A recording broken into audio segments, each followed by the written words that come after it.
Let's make America objective again. We're smack in the middle of what they call the information age, but with all the censorship and clamor, it doesn't always feel like it. People these days seem quick to take offense. Maybe they've always been that way, but it's like everyone's tiptoeing around instead of standing firm. Here's my take: let's make America objective again. And the best part, it doesn't start with some big shot proclamation. It starts with you right where you are. Step one is simple: talk to folks. Better yet, listen, really listen to what they've got to say. There's an old truth in this: you'll win more people over by showing interest in them than by trying to make them interested in you. Ask questions, hear their side, and let them know you're paying attention. Then toss your own thoughts into the ring and see if they'll give you an ear too. If they do, you're onto something, a real back and forth. If they don't, no harm done. Tip your hat, flash a smile, and say thanks anyway. Why thank them? Because they've just spared you the headache of arguing with a brick wall. No sense wasting breath on someone glued to their own ideas. Move on and find folks who'll meet you halfway. That's your starting line. Listen, share, and sort out who's willing next. Seek out the real ones, people who aren't just spouting lines or playing for applause, but who actually want to dig into ideas and chase the truth. When you find someone genuine, someone who'll speak their mind and still hear you out, that's a keeper. Stick with it, and before long you'll have a crew, an army even of folks ready to talk, ready to listen, and ready to reason together. That's the heart of making America objective again.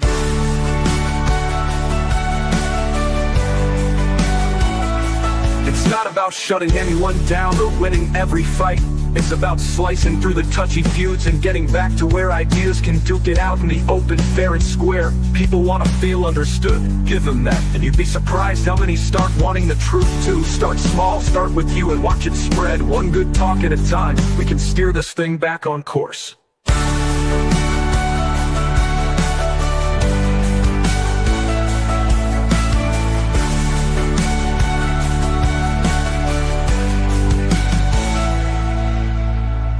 And making America objective again. And the best part, it doesn't start with some big shot proclamation. It starts with you, right where you are.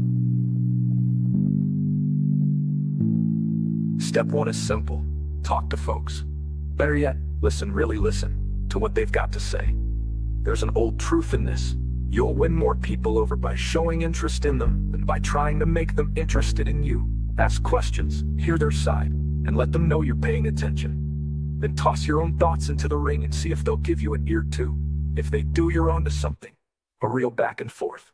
If they don't, no harm done. Tip your hat, flash a smile, and say thanks anyway. Why thank them? Because they've just spared you the headache of arguing with a brick wall. No sense wasting breath on someone glued to their own ideas. Move on and find folks who'll meet you halfway. That's your starting line. Listen, share, and sort out who's willing next. Seek out the real ones, people who aren't just spouting lines or playing for applause, but who actually want to dig into ideas and chase the truth. When you find someone genuine, someone who'll speak their mind and still hear you out, that's a keeper. Stick with it, and before long you'll have a crew, an army even of folks ready to talk, ready to listen, and ready to reason together. That's the heart of making America objective again. It's not about shutting anyone down or winning every fight.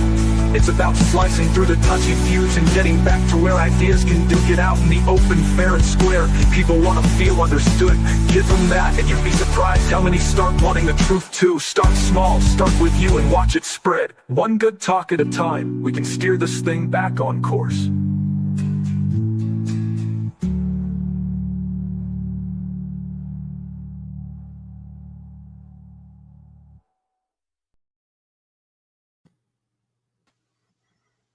Yeah.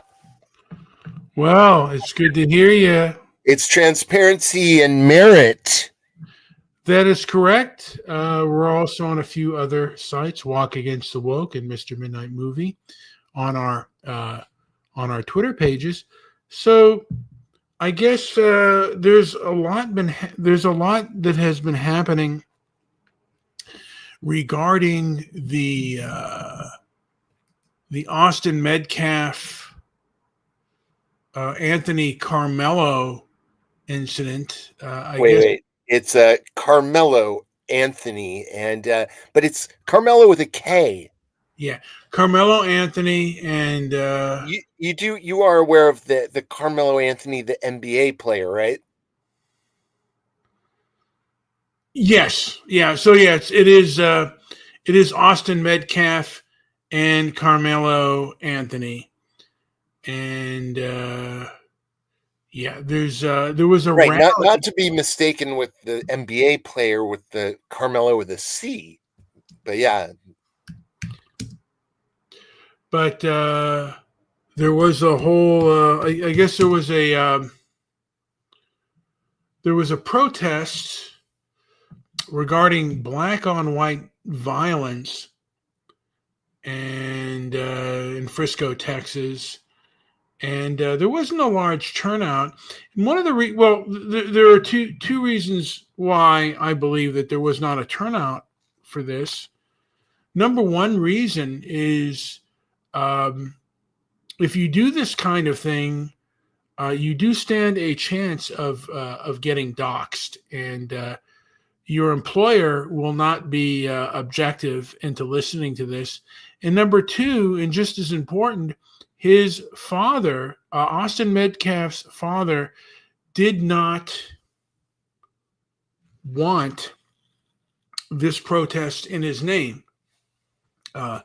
Is there hypocrisy regarding this situation? Yeah, there is. But that doesn't mean that if somebody says they don't want this and they don't want this to be, if the family member says they don't want this used as a thing to divide and it's not a racial issue, the person whose parents, the parents of or at least the father of the person has said he doesn't want this situation used as a racial issue. It's something that kind of has to be taken into consideration and more than likely should be respected. I mean, again, how big is the issue of black on white violence? There is an issue there, but comparatively speaking, even with regards to murder in the United States, we are it's still far less than other parts of the world. And there, like I said, is there an issue with black on white violence? Yeah. And is there an issue with it getting covered and things reacting in the same way? Is there hypocrisy there? Yeah.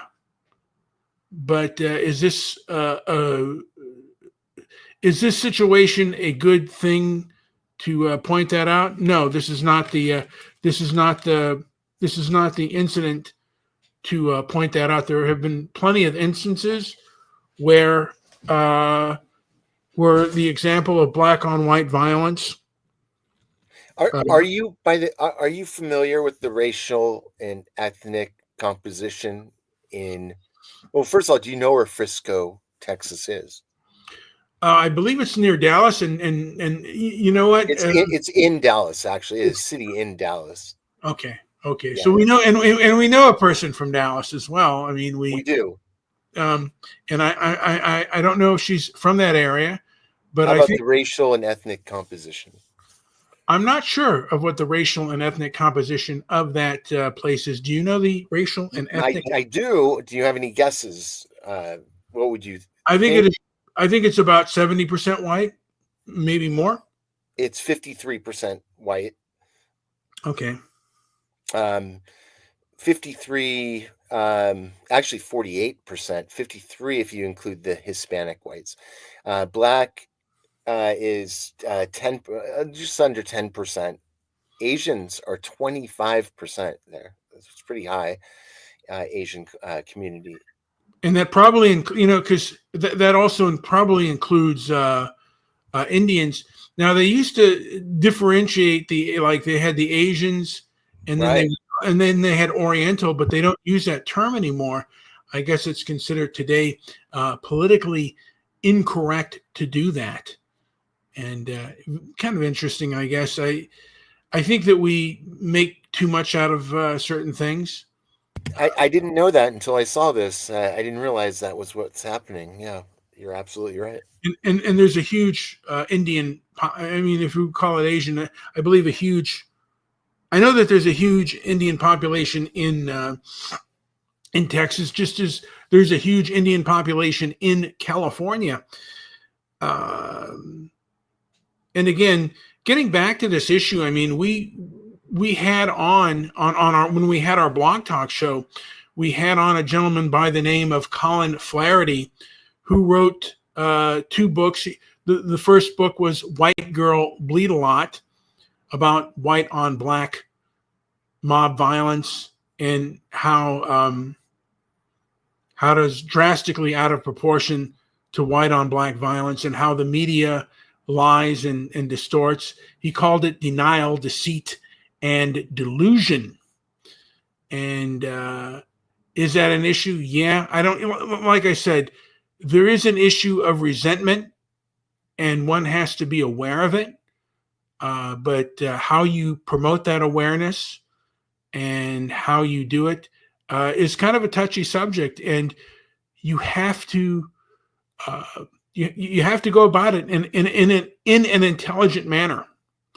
You have to, to a degree, anger management is really smart and an intelligent way to defend yourself, because you have to realize that if there are certain issues that if you go on that side, you can get in trouble,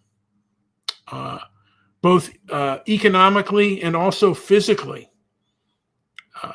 The courts will not necessarily protect you, and you won't be protected by either the courts, or you won't be protected economically. And that's the first way that progressive anti-racists attack you, is economically. They strive to take your money away, your job, your employment. And sometimes if they consider you bad enough, they will what is known as debank you, and you won't be able to do any form of services. Again, this is an issue, but how you choose to go about the issue must be in an intelligent manner, and it must be thought out first before you make these decisions. And again, the father of Austin Metcalf did not want this situation done this way. He did not think it was a racial issue. And the truth is, as of now, we don't know whether it was. There's no evidence that it was over race. It was over, it was a fight between 2 guys, and one guy had a knife and stabbed him. And and like I said, there is a video, and the video has yet to come out. We have yet to fully assess the situation, and patience is Well, as we've seen in other videos, though, sometimes video, especially with the delayed release, does not necessarily explain away the rest of the story. Well, yeah, I mean, in the way that video is edited to get response. I mean, again, I think our legacy media has been extremely reckless over the years, and my opinion is those people who are so egocentric and just so sanctimonious, these people cannot lose money fast enough. They can't be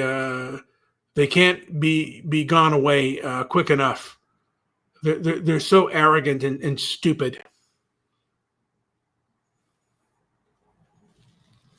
And for me, this issue is not just in America, it is throughout the Western world.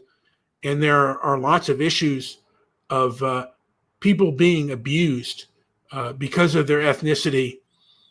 And anti-racist leftists are very abusive for things that they let slide and things that have not been adequately exposed.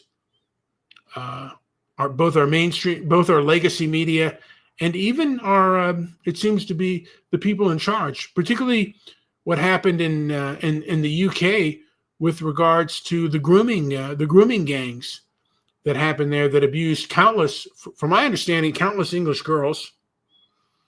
And then there's also the issue of South Africa and the many race laws. I got into a tiff with a person that is living on X, on a person who is living in the UK and very much downplaying all the things that are happening in South Africa to whites. And it just angers me that happens a lot. There's a lot of stories I remember, especially having to deal with the DMZ and North Korea and South Korean culture. And when I lived there, and when I drove there with a local family, and I did a lot of the local things, and instead of just taking a tour bus there and back and stuff. So it gave me a lot of context. And honestly, when it came down to the things that Americans were perceiving in the media, and at the time there was I remember this clearly, a bullet was fired from North Korea, from their side of the DMZ, and I think it had crossed over into the South Korean side, and the whole thing was kind of just like a military, like it was like an accident. I think it got explained away as an accident, basically. And so it was, and there it was kind of like a laughing matter and stuff, but like it made, like, it was such big news that I think it was on the cover of Time magazine at the time. And there was, like, and then of course we had a lot of other things going on. This was just post 9/11, so there was just so much media, and I remember being there was so weird. It was such a different story. It was like very laughable to the locals and stuff. So yeah, I could see how that happens. Well, I got into a few arguments online with during the BLM protest. Anytime there was resistance, a lot of K-pop fans, and I believe a lot of them came from Korea, would just flood the market with, flood the thing with K-pop. Like if they had something like All Lives Matter, or something that had resistance to the BLM movement, the K-poppers would basically, like I said, flood the zone with a lot of their K-pop nonsense. And I chewed some of them out and got blocked by some of them. But I said, you are supporting an organization where one of the leaders said that they are trained Marxist, and they kind of basically sidestepped it and said that that's not what it's really about. But why do you downplay one and upplay the other? It's they speak with such forked tongue. It really kind of angers me. And there are a lot of issues of hypocrisy on the progressive left that anger me. Again, but I got to control my anger, because again, if you just go out with your anger, you can end up exacerbating the situation and being in more trouble than initiated. And the only thing that you've accomplished was you've hurt your own economic self, your own physical self. Because again, when you're fighting the progressive left, you're fighting a power structure that can control the narrative. They're not going to make you if you are murdered, or you're driven to bad things. You're not going to be martyred. They choose the martyrs. You don't. And you got to realize how like what you're dealing with, and the tactics that they use. Again, I think the best thing that objective people can do is do things through economic, both through strategic boycotts and strategic buying, because that's what the left does. They basically buy. They spend money on groups that they like, and primarily they boycott who they don't like. Joey, do you have anything to say before I end this puppy?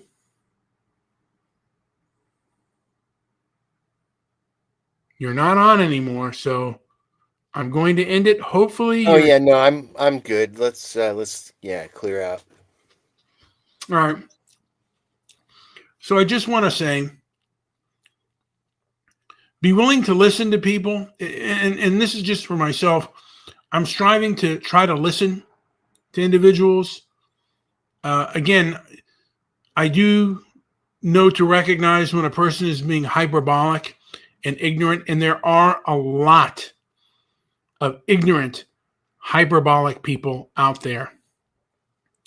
And know the difference between people that are hyperbolic and have some form of objective and intelligent thinking. But there's a lot of people that don't have either of that. A lot of fools out there, a lot of buffoons on both sides, more on the left than there are on the right. The hyperbolic behavior never ends. And it's strengthened by a lot of nonprofits. I'll get into that later, what I think and how I think we can best resist these people. Thank you for listening.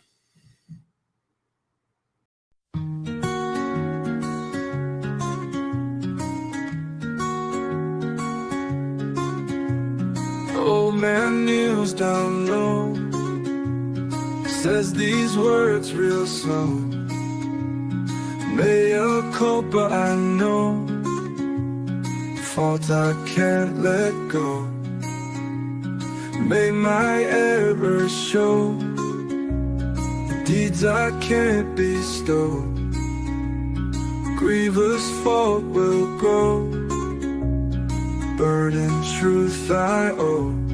Mea culpa, mea maxima culpa. Through the tears I see ya, take the blame with no pausing.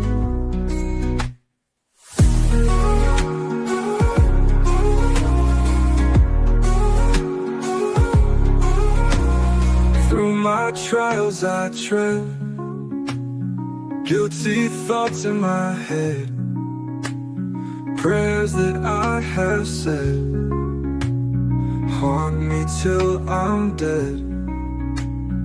May my fault ring clear, no defense to cheer. Grievous faults I bear, speaking truth sincere. Mea culpa, mea maxima culpa. Through the tears I see ya, take the blame with no pausing.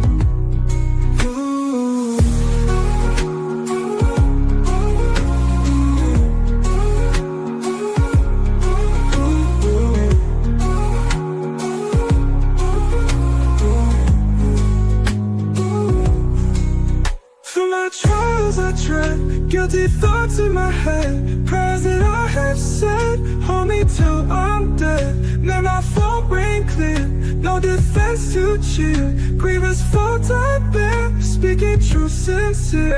Mea culpa, mea maxima culpa. Through the tears I see ya, take the blame with no pausing.